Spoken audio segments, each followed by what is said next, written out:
Hello दोस्तों, स्वागत करता हूं आपका sunrise study classes YouTube channel में। दोस्तों, टेंस के इस धमाकेदार सीरीज में पिछले वीडियो की तरह इस वीडियो में हम आपको बताने वाले हैं प्रेजेंट परफेक्ट कंटिन्यूअस टेंस के बारे में। दोस्तों, अगर इससे पहले वाला वीडियो सब आपका टेंस सीरीज का नहीं देखे हैं आप, तो हमारे चैनल पर जाइए, उसको सब्सक्राइब कीजिए और वीडियो सेक्शन में जा कर के आप पूरे टेंस के सीरीज को देख सकते हैं।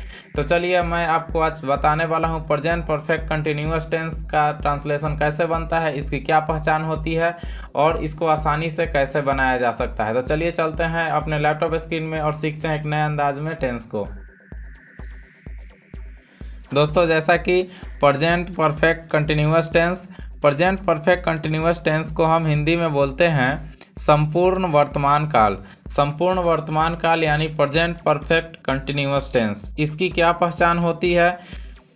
पहचान इसका होता है जब भी किसी क्रिया के अंत में ता रहा, ती रही, ते रहे हैं आदि लगा रहे, जिसमें है लगा रहेगा वह प्रेजेंट होगा। ये तो आपको पहले ही मैंने बता दिया है।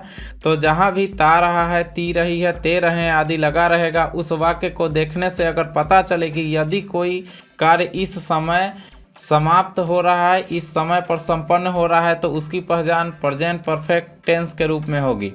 अब देखिए कि इसका अनुवाद हम कैसे बनाते हैं। इसका अनुवाद बनाने के लिए आपका जो फार्मूला होता है वह सब्जेक्ट प्लस उसके साथ सब्जेक्ट के अनुसार हैव और हैज का प्रयोग करेंगे।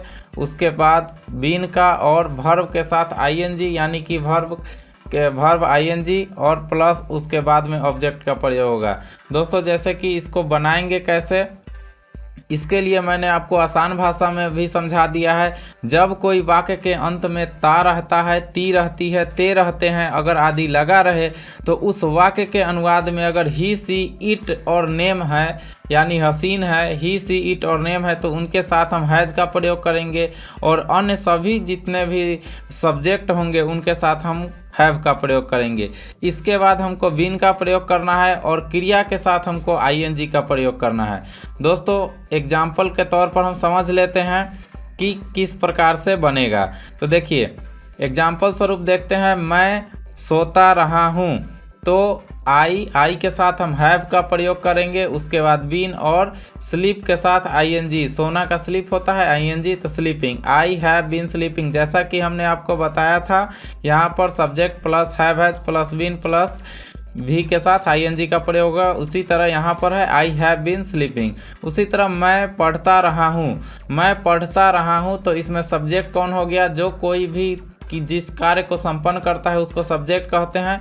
तो राम के साथ नाम है कोई, ही, सी, इट और नेम, तो ही, सी, इट और नेम के साथ हैज का प्रयोग होगा। उसके बाद में हमको क्रिया के पहले बीन का प्रयोग करना है, तो क्रिया के पहले बीन का प्रयोग करेंगे। उसके बाद रीड होता है पढ़ना का, और उसके साथ आईएनजी का प्रयोग करेंगे। अगर इस सेंटेंस में रहता कि जैसे राम किताब पढ़ रहा है, तो इसमें किताब जो होता वो ऑब्जेक्ट हो जाता, तो इसका ट्रांसलेशन बनता Ram has been reading book. इस तरह से बनता, यानी ऑब्जेक्ट को बाद में लिखते हैं। तो दोस्तों, आपको यह पता चल गया होगा कि हम इस प्रेजेंट परफेक्ट टेंस के सिंपल यानी अफर्मेटिव सेंटेंस का हम किस प्रकार से अनुवाद आसानी से बना सकते हैं। दोस्तों, कभी कभी ऐसा होता है कि कुछ लंबे सेंटेंस होते हैं प्रेजेंट परफेक्ट कंटिन्यूअस के, तो उनके लिए हम दो चीज़ का प्रयोग करते हैं, एक तो फोर का प्रयोग और सिंस का प्रयोग। ये आपको समझ लेना बहुत ज़रूरी है, क्योंकि सिंस और फोर का ही प्रयोग सबसे ज़्यादा होता है प्रेजेंट परफेक्ट कंटिन्यूअस टेंस में। तो देखिए, फोर का प्रयोग हम कहाँ करेंगे। वैसे तो आप ट्रांसलेशन का किताब में या अन्य कहीं यूट्यूब चैनल इत्यादि पर देखिएगा तो आपको बहुत ही अलग तरीका से समझाया होगा, जिसमें आपको समझ में भी नहीं आएगा। हम आपको सिंपल भाषा में समझा रहे हैं। दोस्तों, अगर ये वीडियो अगर आपको अच्छा लग रहा है तो इस चैनल को सब्सक्राइब जरूर कर लीजिएगा, क्योंकि इस चैनल पर धमाकेदार वीडियो सब आने वाले हैं। और इसी प्रकार सीरीज बाय सीरीज, मैथ का सीरीज, साइंस का सीरीज और ऑल सब्जेक्ट का सीरीज इसी प्रकार इस पर डाउनलोड होते रहेंगे। तो चलिए अब आगे चलते हैं वीडियो में और सीखते हैं कि फोर का प्रयोग हम कहाँ पर करेंगे प्रेजेंट परफेक्ट कंटिन्यूअस टेंस में। फोर का प्रयोग हम करेंगे, जैसे कि फोर का प्रयोग, इनका प्रयोग हम कोई अनिश्चित समय के लिए करते हैं, यानी कि जब हम हमको कोई चीज़ का समय का पता ना रहे, यानी कि उस ट्रांसलेशन में हमको ये पता ना चले कि कोई निश्चित समय नहीं है, उसका अनिश्चित समय है, तब हम उसमें फोर का प्रयोग करते हैं। जैसे एग्जाम्पल में हम देखते हैं, जैसे हम लोग 10 वर्षों से पटना में रह रहे हैं, यहाँ पर 10 वर्षों दिया हुआ है, यानी कि 10 वर्ष, ये आपको पता नहीं चल रहा है कि 2001 से लेकर 2010 तक, 2011 तक रहा है आदमी, या 1991 से लेकर के 2000 तक रहा है।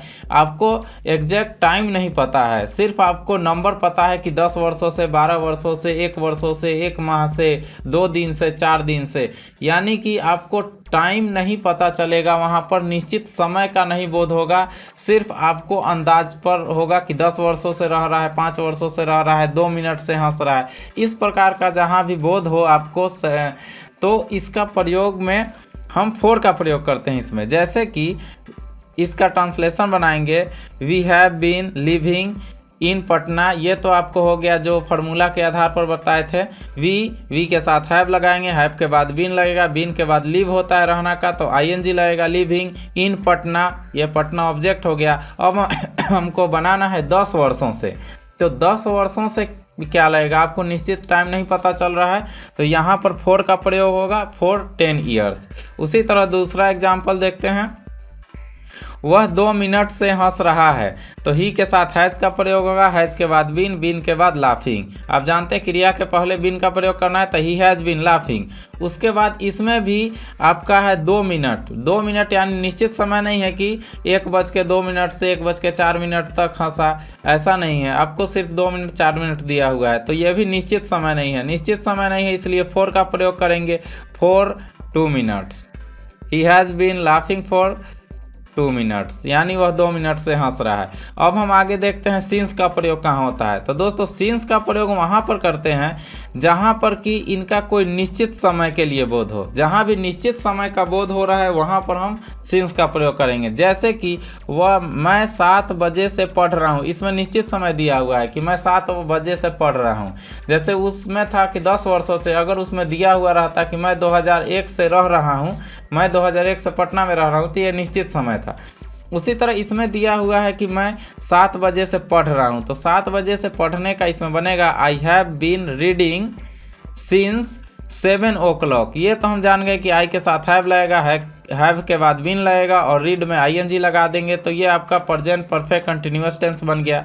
अब इसमें दे रहा है कि 7 बजे से, यानी कि सिंस का प्रयोग करेंगे। हमें यह मालूम रखना है कि यह निश्चित है कि अनिश्चित है, तो यह निश्चित समय है 7 बजे, इसलिए हमने सिंस का प्रयोग किया है। सिंस 7 o'clock, 7 o'clock का मतलब होता है 7 बजे।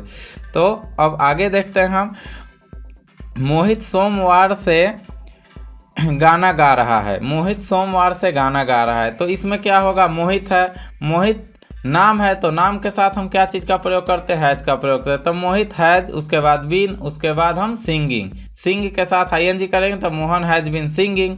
अब इसमें भी सोमवार से निश्चित समय दिया हुआ है कि सोमवार से, मंगलवार से, जनवरी से, फरवरी से, मार्च से, ये सब जो होता है वो निश्चित समय होता है, यानी कि आपको पता चल रहा है कि इस समय से ये चीज़ हो रहा है। तो सोमवार से तो सिंस का प्रयोग, और उसके बाद मॉर्निंग।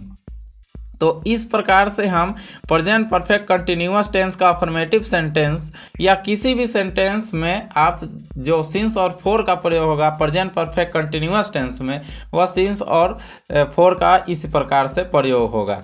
तो दोस्तों आज हमने आपको बताया कि प्रेजेंट परफेक्ट कंटिन्यूअस टेंस का अफर्मेटिव सेंटेंस किस प्रकार से बनाते हैं, इसमें फॉर और सिंस का किस तरह से प्रयोग करते हैं। हम आशा करता हूं कि ये वीडियो आपको अच्छा लगा होगा। इस चैनल को आप लोग सब्सक्राइब कर ले ताकि आने वाला सीरीज और भी धमाकेदार होने वाला है। तो चलिए मिलते हैं नेक्स्ट वीडियो में, तब तक के लिए अभिषेक सर को दीजिए इजाज़त। धन्यवाद।